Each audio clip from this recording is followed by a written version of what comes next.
Let's test them out.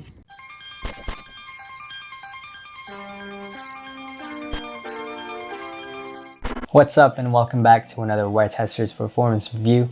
My name is Alan and today we're taking a look at the Puma Stewie 3 basketball shoes. These are the latest signature shoes for the reigning WNBA MVP, Breanna Stewart. I had a mostly positive experience with these shoes after playing with them for about 3 weeks. The upper and the cushion will take a short amount of breaking period time, but after that, it was pretty much a generally good experience. Like I said, it's obviously going to come down to preferences, and hopefully as I talk about my playing experience with these shoes, I can help you decide if these shoes are worth adding to your shoe rotation. I would say that the shoe, most especially the cushion, is a drastic change compared to the first two versions. Those two versions had a traditional cushion setup, while this one has a removable midsole setup. In traditional shoes, you have the midsole and then you have an insole below your feet. With this one, your feet is directly on top of the midsole.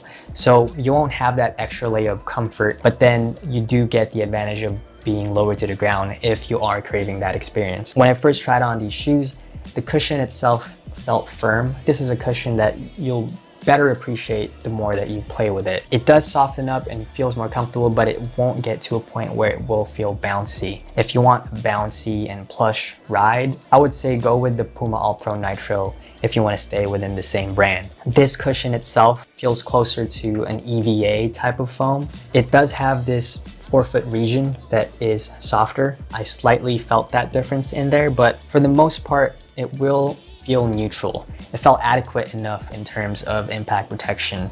Being low to the ground and having that court feel can sometimes make you feel faster because there is less of a lag. This type of setup is obviously not for everyone. If you are someone who wears custom orthotics, maybe you are someone who has flat feet, this midsole itself doesn't have that much arch support. You can't really use an insole with a removable midsole because things will be shifting inside of the shoe. It's just not the way to do it. An advantage of the removable midsole is that you can customize your experience. That's why it's removable. But unfortunately, Puma doesn't sell their own midsoles. Maybe in the future, Puma will sell their own midsoles, and that would be cool because part of the allure of removable midsoles is that you can switch them out depending on what you want in a shoe. The only company that sells their own midsoles is Serious Players Only. But those midsoles are built for their shoes. You can be adventurous and try those midsoles in these shoes, but they're not naturally made for this shoe. I'm sure some people will make it work, but it may make the fit awkward. When a shoe fits awkwardly, you're not going to fully reap the benefits of the support aspects of the shoe. Speaking of support, the midsole does have a torsional plate to it. This adds some stability to the shoe and it prevents the shoe from overfolding and twisting when you're playing. That can be the difference of injury or not for some people. I appreciate that it's in there and it also never gave any sort of discomfort to my feet. Another support feature in the removable midsole are the elevated sidewalls. That helps keep the midsole stay in place. Overall, those sidewalls work with the upper of the shoe to keep your foot in the footbed. In the beginning, I did notice the firmness of the lateral part of the sidewalls, but again, after I played with them more and more, it felt more seamless and that didn't provide any sort of discomfort after that. Traction performance for this shoe was very good for the most part. It made me kind of nervous at first because it has a solid outsole. Puma has a recent history of their solid outsoles being outperformed by their translucent outsoles. On a clean court, it was amazing.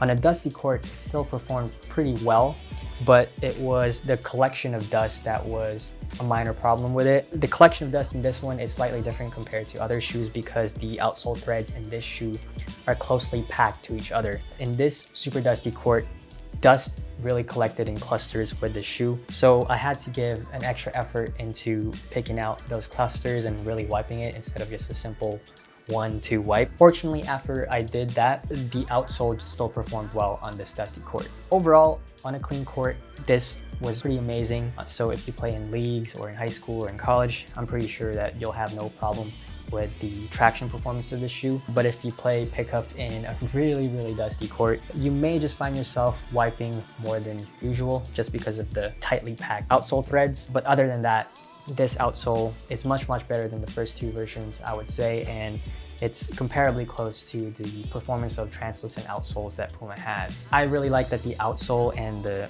pattern of the outsole also extends on the lateral and medial side of the shoe. That adds an extra layer of support because when you find your feet in an awkward angle, at least you'll have the outsole sort of cover you. What I do wish this shoe had is a more obvious outrigger. It doesn't really have a flat piece of the outsole jutting out on the lateral side. It has a more rounded shape in the lateral side of the shoe. Since the shoe has dependable traction and it is lower to the ground, I think that is giving you enough stability to not roll over when you're stopping on a dime. Before I talk about the performance aspect of the materials of the shoe, I'd just like to say that I think it rendered out beautifully in this colorway. I also love the sentimental and personal meaning behind the floral patterns that are in the shoe and the outsole. It represents a lot of Breonna Stewart's journey and landmarks in her career. As for the performance, I do feel that it requires a short break-in period. When I first tried on the shoes, the upper felt stiff, but after just a couple of hours, it felt fine. It has all the hallmarks of a modern basketball shoe.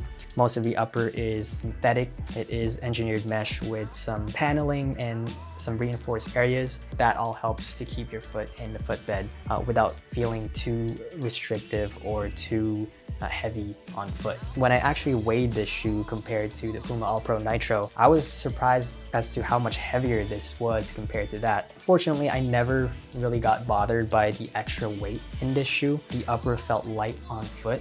I think most of the weight is really coming from the outsole. I thought it was the removable midsole that was adding the extra weight, but really it wasn't. When I compared the removable midsole to other removable midsoles, they were just around the same weight. Some people may notice the difference in weight, but I personally didn't. I would rather have an outsole that works well and wraps all the way around the shoe rather than having a light shoe that has subpar traction. Very important to note that these shoes come in women's sizing. The difference between men's sizing and women's sizing is a size and a half. For example, if you're 8.5 in men, you add 1.5, you get 10 for women.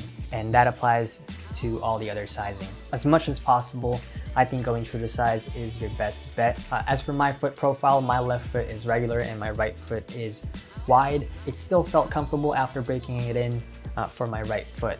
I was able to use some minimal ankle braces. In here, I'm using the Better Guard ankle braces. If you want a shoe that feels comfortable right away, and if you have really wide feet, that's when you probably need to explore going up half a size or a full size. As for the laces, they are long and flat and thick. That worked out well for me. It never loosened up or anything like that. If it was circular and slick, it would have probably loosened up faster. I do wish there were extra eyelets towards the end here. I think that would really help out people who go up half a size or a full size up. That would prevent any sort of heel slippage. I didn't experience any heel slippage or whatsoever since I went true to size. It fit my foot perfectly. The heel counter is fairly solid in the bottom. I do wish it was more solid up top, but it's solid enough. There is an adequate amount of cushion around the ankles. I like the tongue as well. It is plush, it is semi-gusseted. It also has a lace lock in the middle. It's comfortable and it doesn't move around. That is about it for my performance review of the Puma Stewie 3. I think they are really solid shoes. The only glaring problem is probably the dust collection because of how tight those threads are. But for the most part, I really had a positive experience with these shoes. For me personally, these are better than the last two versions. And I'm not just saying that because it's new. Thank you so much for tuning in. Hopefully I helped you out.